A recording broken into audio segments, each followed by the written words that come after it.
is coming.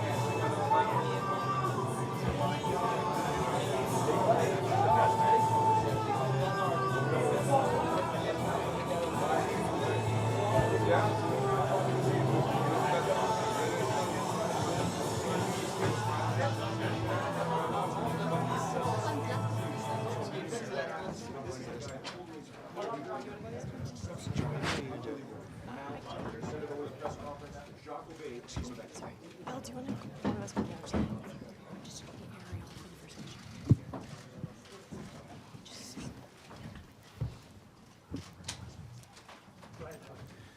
Bonjour tout le monde. Hi everyone. Welcome to the Bell Center. Welcome back UFC to Montreal. This is amazing. So very happy to have you all back here.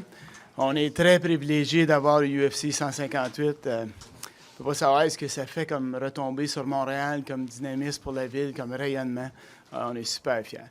Bienvenue à tous les fighters. Puis on va avoir une grosse semaine. J'espère que vous allez avoir une très belle fin de semaine. J'aimerais vous présenter à l'instant M. Dana White, President of UFC. Mr. Dana White. Take care, guys. Enjoy.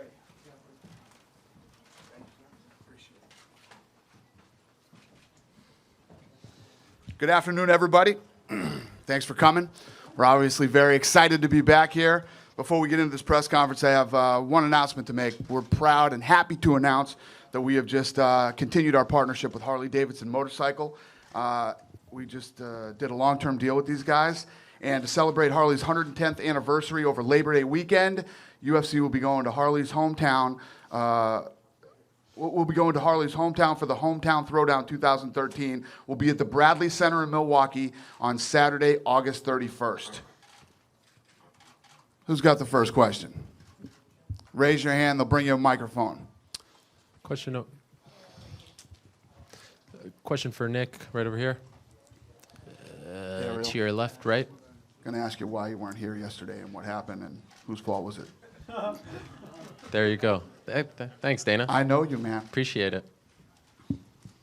That was actually my question. That's it. All What right, happened yesterday? Well, it was either I missed that or I missed this, but I was gonna have to catch up on some sleep. I was on some later hours, and I think it outweighed the repercussions. And I'm sorry for the fans. I'd like to put on a show for the fans, but I also like to put on a show for the fans Saturday night. So I'm just trying to make the best decisions to make a showing at 100%. Did you talk to Dana about it? Did he ask you about why you weren't there? No, I'm sure he was upset, and you know, I would have liked to make it. Just one more question. You said you got in late on Tuesday night. Was it because of Ariel, yeah? he's here.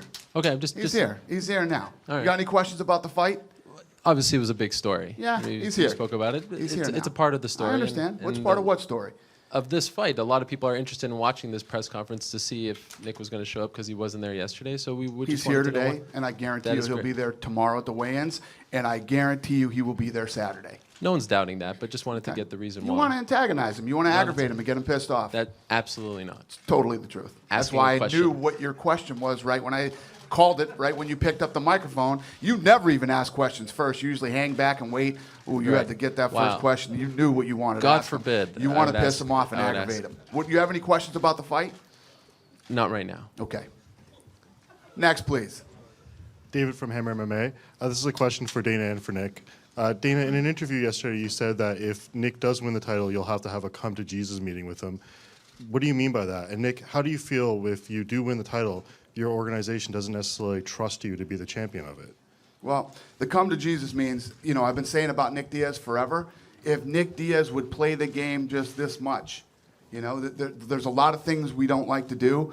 For instance, the traveling, you know, when you do all this press stuff, you know, I did an hour-and-a-half radio tour yesterday, and it's the same questions over and over again. But you're talking to different people in different areas who haven't heard the answers to these questions yet. And I understand it gets a little frustrating, but it is part of the job. It's, you know, when everybody talks about the type of money Floyd Mayweather and all these other guys, you ever see the tours those guys go on?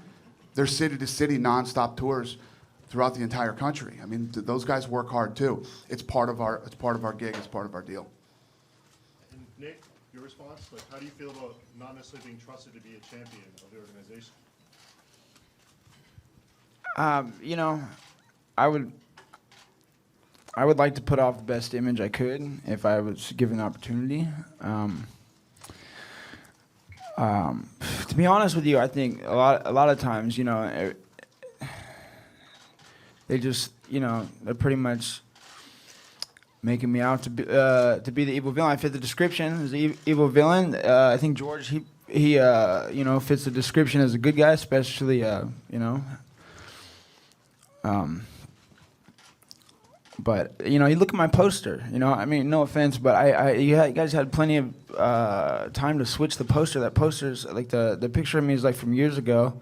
I mean, can I get one, you know, buttered up Photoshop picture in a magazine or in you know what I mean, on a poster? I've had plenty of ugly posters. I know they could do better than that, but they're not worried about it. So I like to think, you know, I hate to play the victim card, but I like to think it's not always my fault that I come off the way I do.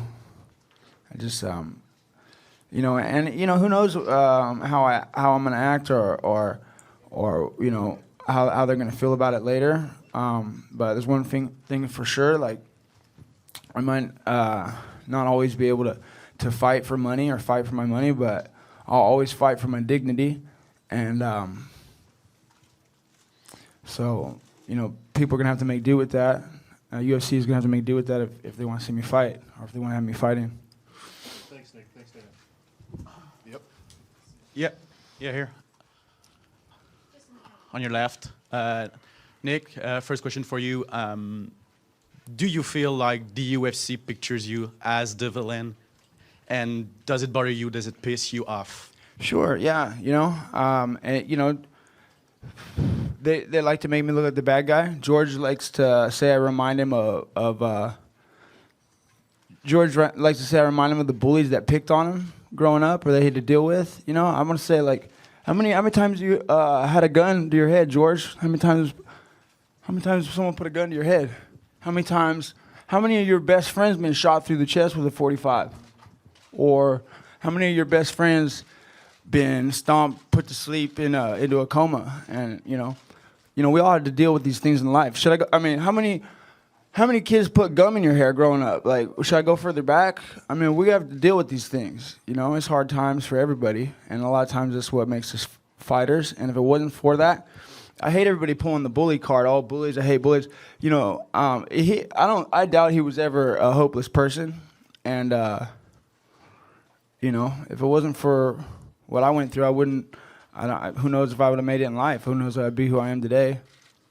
So, you know, I just had to live through it and work through it. But I don't go and point the finger and decide that people are the bully, like who, you know, tortured me as a child. I don't want anybody to see anybody hurt. I don't believe anybody out here, you know, working towards greatness deserves to be beat down, smashed in.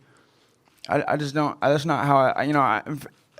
The fans out there that, you know, they like violence. People like violence. You know, I like to think that. It's the funniest thing, but I like to think I'm not a violent person. I'm a martial artist, and I like to be respected as a high level, you know, martial artist. You know, runner up for the pound of the pound rankings. Georges, est-ce que je peux avoir ta réponse à ça? Est-ce que tu penses que tu as eu un passé aussi difficile que Nick? Est-ce qu'il y a raison de dire que tu n'as jamais eu un gun sur ta tempe et tout ça? We translate for us before he to speak. Yeah, I just asked him to answer to those comments, put a gun on your head and stuff like that. He said, I'm sure my past doesn't compare to Nick, and I don't even know why we're asking this question. The reason why we're fighting each other is because we're I believe Nick is the best guy right now in mixed martial art, and I'm fighting him because he's the best guy. Has nothing to do with Yeah, but this you stuff. told the fans that I deserve to get beat down, and you told the fans that I chase you around, or you told the You fans. told a fan I was scared of you and avoiding you. And Yeah, I everything. got the fight too, right? You can understand that. Absolutely. I'm working towards something here. All right, everybody knows that, you know. And sorry I had to do that to get the fight, but you know, I just, you know, they're selling you all wolf tickets, people. You're eating them right up. George here is selling you wolf tickets. Dana here, he's selling you wolf tickets. The UFC is selling you some wolf tickets. You guys are eating them right up. Dana, my question over here, just to your right.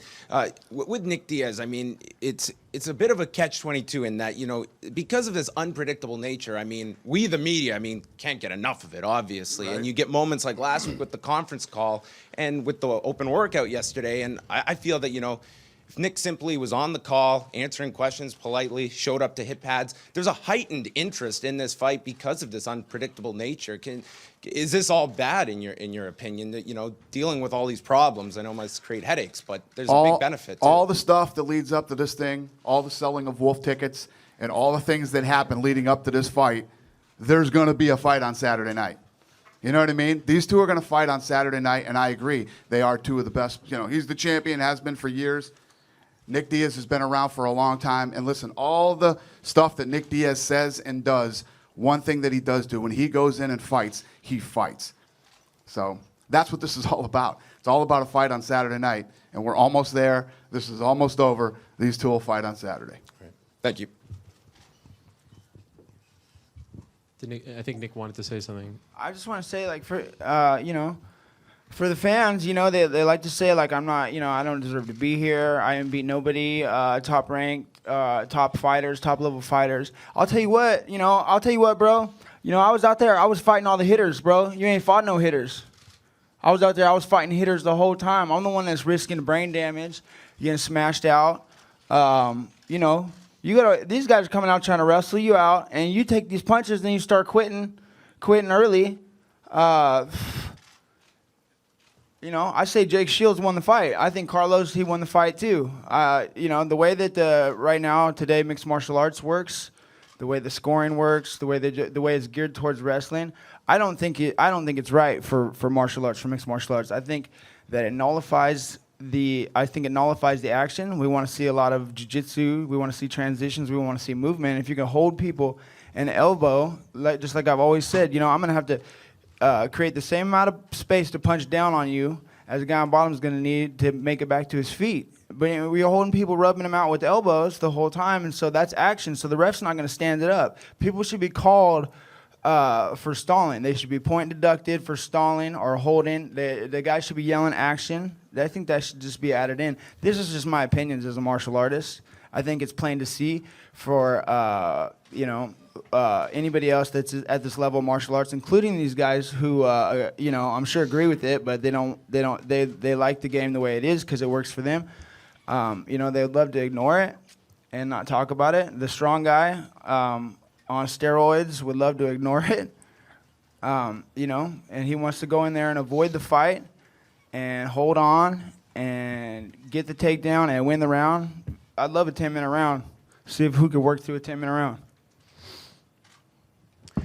Another question for Nick here. Yesterday, Dana said that I think in 2011 that you were sort of chasing George in the hotel. What's your take on that story? Okay. First of all, I don't think he had any business being there, or maybe on my side of the hotel, in and out of the lobby. You know, I'm gonna be working there. I'm gonna be in and out for you know, need be reasons. And you know, I suppose, you know, the time he's coming out of an elevator or something, and then you know, I stand my ground. And he's gonna try to walk through me, and you know, he's not gonna walk through me. I'm gonna stand there with a hard look on my face, and he's gonna edge his way against the wall to get by, and that's that. You know, that's all that happened. Isn't that all that would happen? That's what happened, bro. Do you really think I'm afraid of you? No, that's fine. Okay, no, I don't. You think I'm afraid of you, man? Are you crazy in your head, man? I'm not scared of you. You'll see Saturday if I'm scared of you. All right. I'm intimidating, right? That's my plan, to intimidate you out. Okay. I don't believe that the world champion is afraid of me. I didn't don't say believe the world anything bad. champion I is didn't afraid of say anything. I'm not on steroid, man. I don't Never think that. cheat I one don't in think my you're life. scared of anybody, bro. I don't. We'll see if they test who for steroids or what. I hope they do. Okay. I hope they do. Yeah. You hope they do. What, for me to test positive for steroids? Ain't gonna happen. Hi guys, Adam Martin from Sportsnet for Dana. Johnny Hendricks is. Johnny Hendricks has been asking for a title shot. If he wins this fight, is he getting the next title shot at welterweight? Yeah, I actually really like this fight with Carlos Condit. You know, the guy who comes out of this fight, the winner, is definitely the #1 contender. Why are you mad, bro? Because you're full of shit and everybody knows it? Is that why? Why are you mad for Saturday night? Watch what happens Saturday night. I say I'm course we're gonna have I'm not mad at you, Nick. I don't wish you a bad life. all right, well, I understand you got to pump the fight and, I didn't things say nothing bad. Things You didn't go well. started the Things whole didn't thing. go well for you. Okay? I understand. All right, but, if you weren't selling wolf tickets this whole time, if you weren't selling bullshit this whole time, if you weren't selling no bullshit, we wouldn't, you wouldn't be sitting in this position where you're like, oh, well, shouldn't have done that. And, I'm in the same boat as you. They took Okay. some line that I answered a question maybe 3 years ago. They no, put it it in the wasn't, promo. bro. That was not 3 years ago. Dana, was Yeah, that 3 I years don't ago, Dana? remember. That was I don't not 3 know the dark Everybody place knows stuff. that I don't wasn't 3 years remember ago. this. They are probably talking about me because I tried to be a nice guy and people said something bad about me. I'm like, yeah, I'm dark in my head. Sometimes when people insult me, I'm getting angry in my head. Yeah, I don't know when it was the interview. I didn't remember it said that. They put on the promo. Like it's the promo. That's why we're gonna make money on Saturday, man. That's what sells. It's the people like to see fight when there's emotion. I mean, I don't focus on that right now. I'm focusing only on my fight, and that's it. I don't wish nothing bad to you. Nothing. It's a fight, and the best man will win. That's it. I'm going there and gonna do my best. The best prepare I can be. Just one more question. Dana, after Nick's last fight with Carlos, he tested positive for marijuana metabolites. I mean, I think a lot of people here believe that's ridiculous that guy gets suspended for that, but do you foresee any issue again? And Nick, what did you do to make sure that's not going to happen this time? Well, I certainly hope not. And I think what I think is crazy about it is that you will get the same suspension, and look at what just happened to. I mean, it's crazy. To say that marijuana is a performance-enhancing drug, I think it's the exact opposite. And what the commissions are saying is they think it's a painkiller. Still ridiculous. I mean, I don't believe in it. But here's the facts. It's illegal. You can't do it. It says it in the regulations you can't. And if you get busted for doing it, you're going to be in big trouble. You're going to lose money. You're going to lose the ability to work for a year. So it is what it is, and I just hope it doesn't happen on Saturday. Nick, I'm a little confused. You're upset at some of the promotion of the fight that George said that you're the most disrespectful human being he's ever met and you deserve a beatdown. But you said in the cage that George wasn't hurt, he's scared. Isn't that the same thing? No, I think that, I would like to be recognized as an opponent, I never, I've been saying George's name for a long time because he's the best fighter in the world. Now that's a compliment, okay? George never considered me anything important, and maybe he shouldn't. That's fine. But the fans need to know that I'm the one out there fighting all the hitters. I'm the one out there risking my life. George knows he's gonna go on top of those guys, and those guys started after George St-Pierre. George St-Pierre started after me. As far as I'm concerned, I have more fights, and I was the UFC first. I think it's kind of a coincidence. I lost all those fights, beat everybody up, lost all the fights, So. Do you think you guys can knock it out after the fight? I don't, honestly, we both have to deal with what it is, I'm just going to go ahead and let this play out and we'll see how it goes. Nick, down here in front to your right. In terms of yesterday and the decision you made to not be there yesterday, can you talk a little bit about what that did in terms of preparing for the actual fight itself? I mean, where do you benefit for Saturday night by not being there yesterday? 4.5 hours of sleep instead of 2. If I got off the airplane at 12 o'clock, and I recommend for any fighter, as I would for any of my students, to go ahead and sweat out some of that toxic water that you're holding from the airplane. It's got to happen. It's got to happen, dude. You cannot be going to bed with that toxic shit inside of you.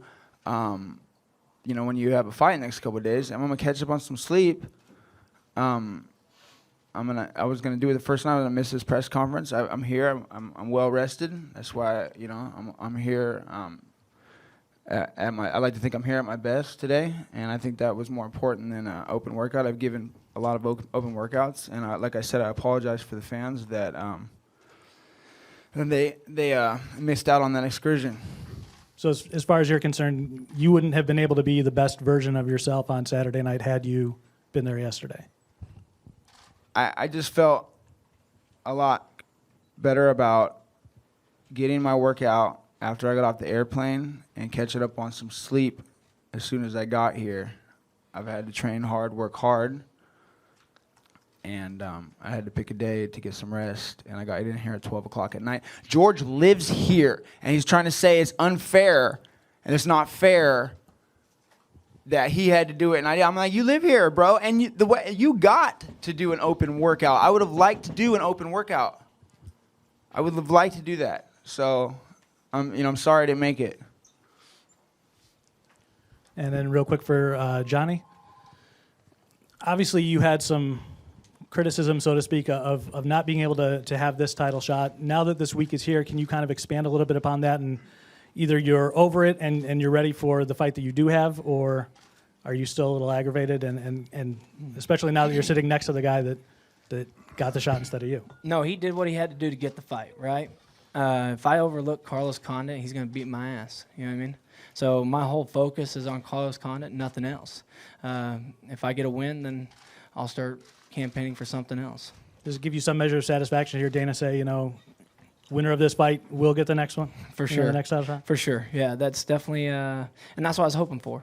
One more fight to get better, and also, to face another top component. If I get a win over him, that's awesome. And one real quick for George. You were very calm yesterday. You're a little more angry today in some of these exchanges. I'm not angry, yeah. If you're not angry, you've at least in the past and then some today been able to keep your composure. Where do you go in your head to be able to keep your composure like that in those kinds of situations where you might be antagonized no matter who it's against? I don't focus on, I focus only on things that I do control, focus on myself, on the present moment to be the best I can be for Saturday night. That's it. I don't focus on things that I do not control. Are there times when it's any harder than other times? Is this time harder to keep that focus than it has been in the past? Yeah, it's not fun to be here. I'm cutting weight. We're all cutting weight. We're all in the same boat, and we have to ask the same question all over again. It's getting old, but it's gonna be over soon.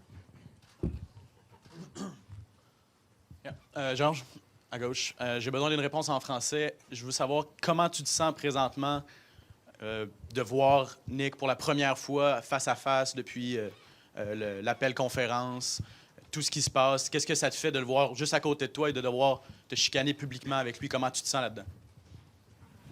How does it feel to see Nick for the first time since the conference call? They are now face to face. So I need an answer in French first, please, if you. Ça me dérange pas, ça me laisse indifférent. Je me concentre seulement sur le combat. I said that doesn't matter. I've only focused on the fight. This is just a distraction from the fight that's going to happen Saturday night, so I focus only on the fight. Take 2 more questions. I've got a question for Nick, to your right, Nick, against the wall. This guy brought it up, but we didn't get to hear your answer about it. Did you change anything about your use of medical marijuana just because of what happened in Nevada in your last fight? I think I tested for a metabolite or a nanogram or something. So I'm just like a hardly. So I just did a little more than I did last time. I'm sorry if I don't pass the test, but I think it should work out. I've passed plenty of them before, unless they just weren't testing me. I wonder how much they test people around here. One more question.